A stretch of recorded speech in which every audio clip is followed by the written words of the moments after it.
angels, the frontier is very thin on this night. I have a farmer friend who tells me that this night is very still and the animals pick it up. They behave in a different way. They go on all fours and just doze off.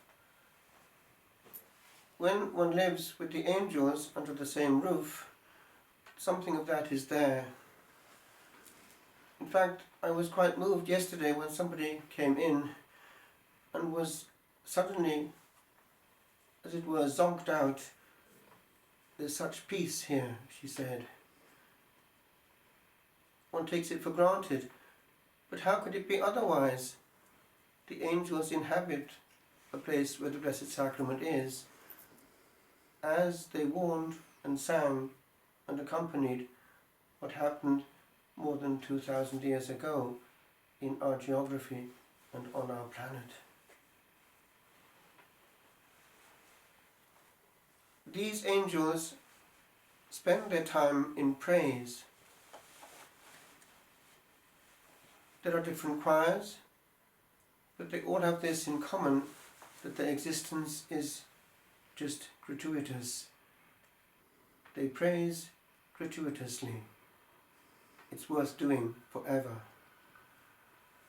And we're not that far away from them right now, when with them we praise and worship that same word which is in this celebration becoming flesh anew. The reality is there. It's the huge difference between our faith and that of our brethren who came out of us in the Reformation. Now, as regards these angels, they have been picked up. They've been picked up by modern means sometimes. There is a very curious clip of just an amateur who was on pilgrimage to the Holy Land some years ago, who didn't realize that his camcorder was on. And he was going as a pilgrim to the place where this happened, the grotto at Bethlehem. And when it came to playing back his whole holiday, he found that this bit was on and he didn't realize the camera was on at all at that point. And at the very spot where the incarnation took place, for a tiny while, the infant Jesus could be seen there in an upright position, blessing. Now he put it in slow motion and studied it. And because it was so amateur, it's all the more convincing. If he wanted to make it perfect, he would have done so. But it seems to indicate that there's something actually geographically special about that point on earth. And it says actually on the ground there, if I remember rightly, et hic verbum caro factum est. Here, the Word was made flesh. It is happening here too. And when we come in the last Gospel to kneeling at that phrase, it's well to think of it. The Word, that is the utterness of the self-understanding of the Father, the Logos, God, took flesh and raised our own flesh to that dignity. Here, even here, this night also. And there, on my right, your left, you have the picture of St. John Roberts, our local martyr in Wales, who at the last Gospel heard this from his hidey hole where he was celebrating in secret. Open up in the name of the King.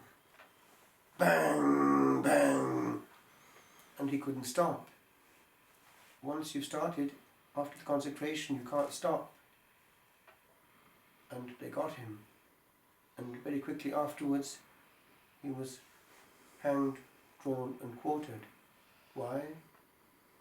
He did what we're doing. Something of that is happening right now over this planet again. It's actually frightening. What are we going to face in this new year? Something equivalent to the old Mars rocks of Ireland, doing things under the radar, being doubly careful not to be found with people around. It's kind of spooky. The devil hates the Holy Mars with a perfect hate. Just beware of that. He also loves to have desecration bring down all the protection of the sacred. Does that sound familiar? At least tonight, brethren, as a little group, we can remind ourselves of our privilege. Some years ago, a very puzzling case happened in the angelic world, where heaven and earth met while doing what we're doing. He's one of the great exorcists of Italy, not long dead, very well known, with great gifts as well. And one day, where he was in Sicily, he was given to understand from the Lord, this day there will be an intervention. And he celebrated for this big group in praise mode and authentic mode. And one can hear on tape, one can hear on YouTube, his voice in Italian coming to the words of consecration. And a sound gets louder. And by the time of the consecration of the chalice, it's deafening. And when they're playing it back, they have to lower the volume. And it's this unbelievable harmony of angels singing and praising in music that we can't invent or imagine while the consecration is taking place. It was all caught on this tape. And they sent it to the University of Palermo for analysis. And the report came back, these sounds can be made by no known instrument or voice on earth. It was just an analysis based on science. We cannot produce those sounds. So, what does that tell us? That world is the real world, and this is but a shade.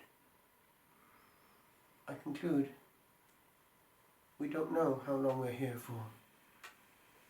Let us celebrate time. Each time we wake, if we say the Divine Office or sing it, we've got those wonderful words of the Benedictus linked with the birth of Christ, actually birth of John the Baptist, praising God for the light, this light. But it's also praising God for the light of day. There you have the old abbey with the old east window, which still every morning catches the sun, as ours did in the east window in Italy. And we would celebrate the High Mass with incense every morning, facing that rising sun. It was time being given again in 24-hour slices. Let's be grateful for the gift of one day, for we know not what tomorrow holds.